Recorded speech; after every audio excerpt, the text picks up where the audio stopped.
Hello everyone, good morning. Welcome to Rajmada Vidyavihar online classes. This is our economics lecture. So let's have start our remaining chapter number 1, graphs in economics. So in the previous lecture we had learned about diagram, bar diagram, clustered bar diagram. So in this lecture we are going to learn about pie diagram. Okay, so pie diagram.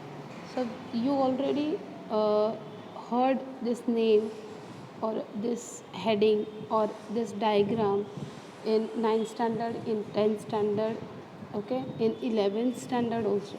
So pi diagram आपने पढ़ा हुआ है इसके बारे में, ठीक है, already आप पाई डायग्राम जानते हैं, फिर भी इसमें हम समझते हैं कि क्या है पाई डायग्राम। ओके, सबसे पहले तो पाई मीन्स क्या होता है? पाई मीन्स सर्कल।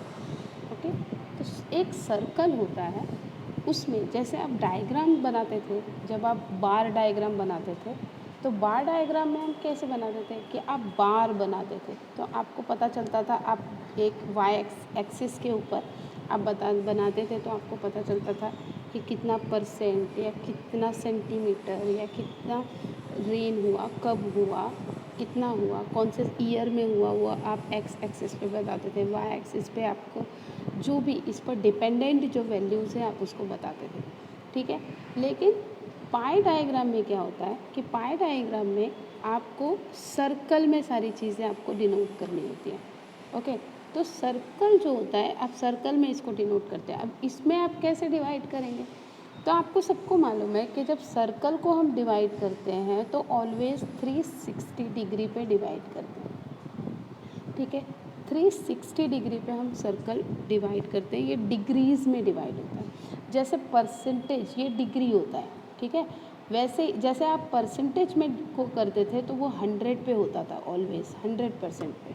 हम 100 में से निकालते हैं ना कि भाई 100 में से 70% आए, 40% आए, 80% आए, 90% आए। तो उसी तरीके से डिग्री जो होती है वो ऑलवेज 360 डिग्री पे डिवाइड होती है, ठीक है, 360 डिग्री। ओके, नीचे हम एग्जांपल देखेंगे, उसमें ज़्यादा आपको समझ में आएगा। तो देखो, division of a circle in degrees represents in a pie diagram. Okay, degrees में रिप्रेजेंट होता है सर्कल।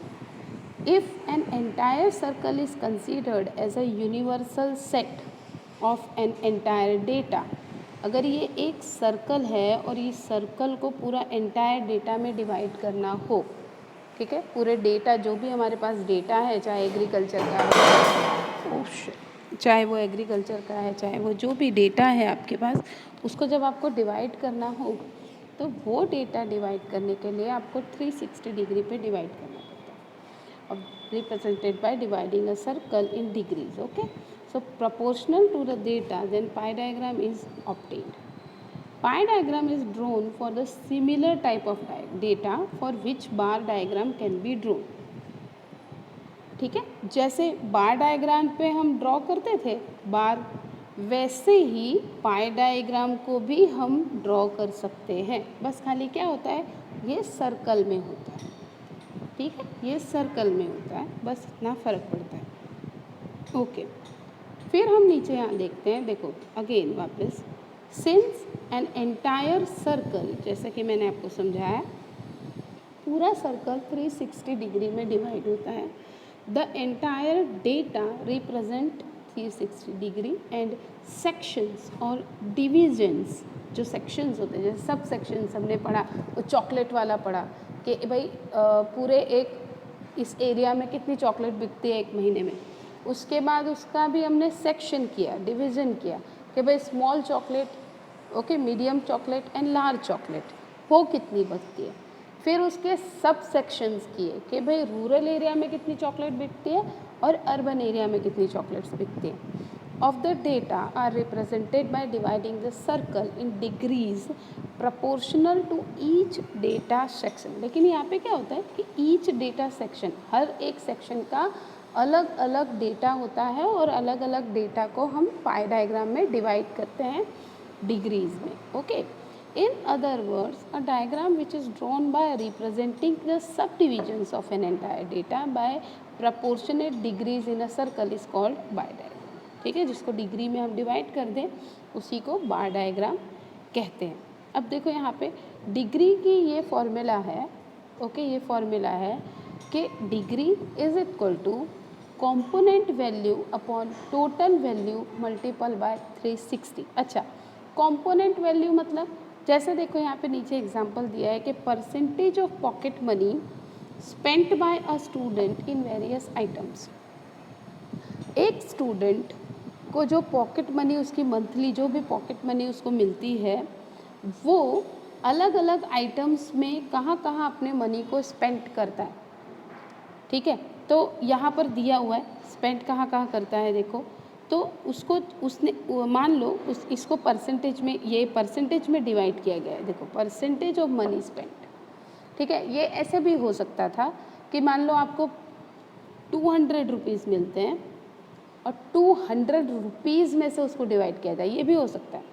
तो कंपोनेंट वैल्यू किसको बोलते हैं कि मान लो देखो यहाँ पे सेक्शंस दिए हुए हैं, सारे सब सेक्शंस, ओके, जो डिविजन्स या फिर आइटम्स जो हुए ना वही डिविजन्स हुए, वो दिए हुए हैं, जैसे बुक्स है, stationery, phone, computer and other devices, food and cloth, okay. तो ये परसेंटेज में है, तो परसेंटेज तो ऑलवेज 100 पे ही डिवाइड होता है, तो इसीलिए देखो ये परसेंटेज पे है तो 20 + 5 25 + 30 30 60 60 + 25 85 85 + 15 100, सो ये 100% हो गया।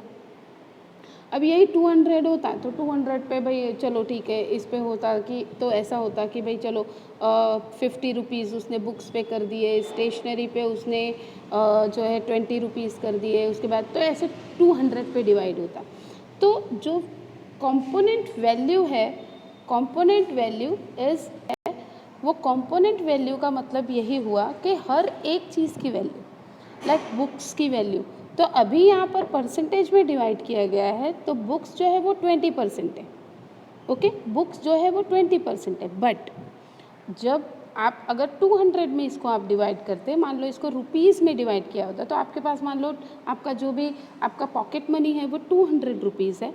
सो 200 रुपीज़ को आप अगर यहाँ पे बुक्स की जो कंपोनेंट वैल्यू है, वो बुक्स की कंपोनेंट वैल्यू कितनी हुई, उसकी वैल्यू हुई, सो बुक्स की जो कंपोनेंट वैल्यू हुई, तो मान लो 200 में से है तो 200 में से उसने 80 रुपीज़ बुक में दिए, तो जो कंपोनेंट वैल्यू होगा ना यहाँ पर, वो कंपोनेंट वैल्यू आप 80 लिखोगे। अभी 20 है, ओके, अभी कितना है, अभी 20 है, तो आप कितना लिखोगे 20, ओके, अभी 20 लिखोगे। तो कंपोनेंट वैल्यू जैसे कि हमने ऊपर ये इसकी डिग्री का जो फॉर्मूला था उसको पढ़ा, तो कंपोनेंट वैल्यू इज़ 20, बुक्स का निकालेंगे डिग्री में, ओके 20, ओके। टोटल वैल्यू, तो टोटल वैल्यू कितने परसेंटेज पे निकाला है, तो total value is 100, okay. So total value is 100 and multiple by 360। अब आप इसको जैसे वो करोगे, आप इसको डिवाइड करोगे जैसे ही, वैसे आपको मिल जाएगा कि भाई 360 20, आप इस तरह भी कर सकते हैं कि ये गया इधर, ये 0 इधर से गया, ओके, 236 2 जा तो 72, तो 72 डिग्री आया। इसको डिग्री में डिवाइड करते हैं, तो डिग्री ऑलवेज 360 पे डिवाइड, जैसे आप परसेंटेज जब आप टोटल करते हो ना, जब परसेंटेज में कोई चीज़ डिवाइड करते हैं तो उसका टोटल ऑलवेज परसेंटेज का 100 आना चाहिए, वैसे ही जब आप डिग्रीज़ को डिवाइड करते हैं तो टोटल उसका 360 आना चाहिए ऑलवेज, ओके। सो 360 डिग्री में उसको डिवाइड कर, सो बुक्स, स्टेशनरी, फ़ोन, तो जैसे 360 डिग्री पे आप जिस तरीके से डिग्री आप काउंटिंग करेंगे तो 72 डिग्री आया फर्स्ट, सेकंड है स्टेशनरी, तो 100 में से काउंट डिवाइड किया है तो 5 है परसेंट है, तो 5% का भी सेम एज आप निकालोगे तो 18 डिग्री आएगा ये।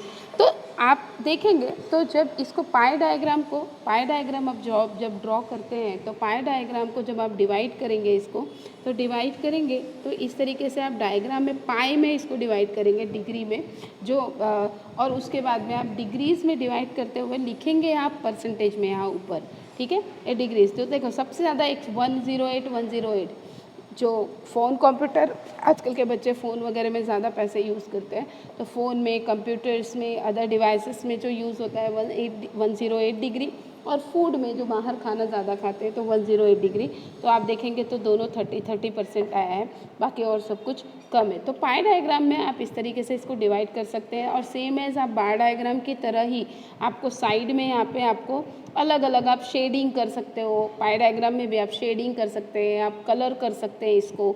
तो ये इसमें देखेंगे आप ये ब्लैक एंड वाइट है आपकी बुक में, तो आपको शेडिंग करके दिखाया गया है। तो शेडिंग में आप देखो यहाँ पे ब्लैक इस तरीके से अलग अलग शेड किया गया है और उसको आपको साइड में आपको डिनोट करना है, आपको शो करना है कि आप कौन सी चीज़ आपने किस में दिखा है। जैसे बुक्स है तो बुक्स 72 डिग्री यानी 20% था, तो ये बुक्स वाला है, तो बुक्स का आपने इस तरीके से डिनोट किया है, तो आप ऐसे दिखाएंगे। स्टेशनरी इस तरीके से, डिवाइसेस ऐसे, फूड, क्लोथ्स, ओके। सो इस तरीके से आपको पूरा डिवाइड करना है पाई डायग्राम।